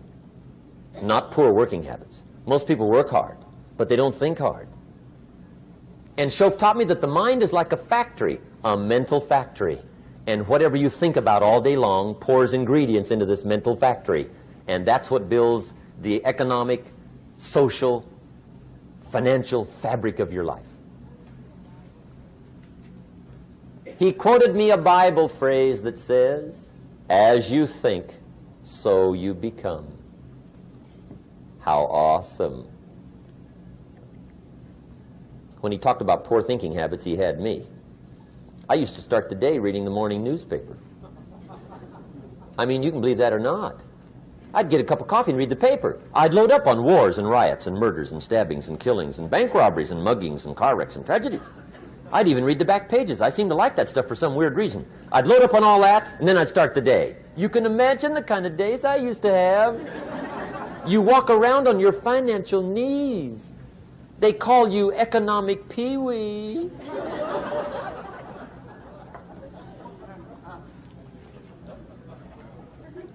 The guy says, I want to be a great leader. Wonderful. The first thing we do is follow him to his house. When we get there, we walk in and check his library, number 1. Somebody says, well, why check his library? The reason is because what a man reads pours massive ingredients into his mental factory, and the fabric of his life is built from those ingredients. You would not believe what some people have got in their house to read. You would not believe. One of the best dressed up words I know for a lot of it is trash. Can you imagine dumping a barrel of trash into this mental factory every day and coming out with a rich, dynamic, positive life? It can't be done. You might as well try making a cake with cement. The kids back in Danbury, Connecticut, high school, they're asking me questions one day. I'm talking to the kids. Kids got good questions these days. One of them said to me, Mr. Rohn, how do you build the good life? I said, it's simple. It's not easy, but it's simple. Here's how you build anything. Select the right ingredients, keep out the wrong ingredients, and it starts with thought. Everything starts with thought. So you must be wise and careful what you think about, because that starts everything. You got to be wise and careful. I asked the kids, what would happen if somebody dropped sugar in my coffee? They said, well, you'd be okay.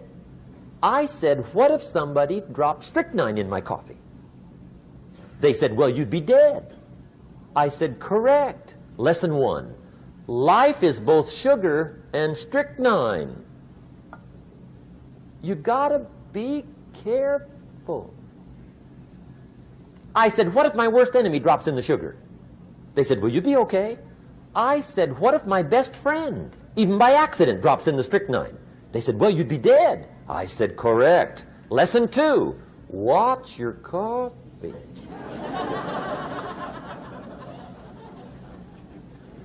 You got to be careful. See, it doesn't matter who hands you the bad stuff. It doesn't matter where you get the bad stuff. It'll still do its damage on your bank account, wherever you get it. Mr. Schoaf gave me one of the greatest phrases when I first met him when he said, Jim, every day stand guard at the door of your mind. How important. Stand guard at the door of your mind. And you decide what goes into your mental factory. Don't let anybody just dump anything they want to in your mental factory, because you've got to live with the results. Okay, here's the last disease, and we're through with this list. In fact, we're almost through. Hang on. The last subject is very brief. The last disease, but this one is deadly. Engage in this one, indulge in it even slightly, and you might as well forget the future, because it's going to forget you. Complaining, crying, whining, griping, a Bible word called murmuring. See, that'll ace your future. Spend 5 minutes complaining, and you have wasted 5. And you may have begun what's known as economic cancer of the bone. Surely they will soon haul you off into a financial desert and there let you choke on the dust of your own regret. I hope I said that well, so you won't forget. It's a deadly disease. If you don't think it's bad, ask the children of Israel of Old Testament fame. Typical of us all, their story just happened to get in the book. Story says, children of Israel were slaves. God performed a series of dazzling miracles and got them out. And now they're heading for the promised land. Remember the story? Heading for the promised land. Tragedy of the story, they never got there. Reason. From day one, they started to complain. They griped about the water. They griped about the weather. They whined and cried and griped about the food. They griped about the leadership. They whined and cried because it was too far, too cold, too hot, too difficult, too miserable. I mean, they whined and cried for years. Finally, God said, I've had it, trip canceled. Or something like that. The story says they died in the desert, never got to the promised land. Which I think means 2 things. Indulge in this long enough, you get your future canceled. And I guess it also means even God himself can only take so much.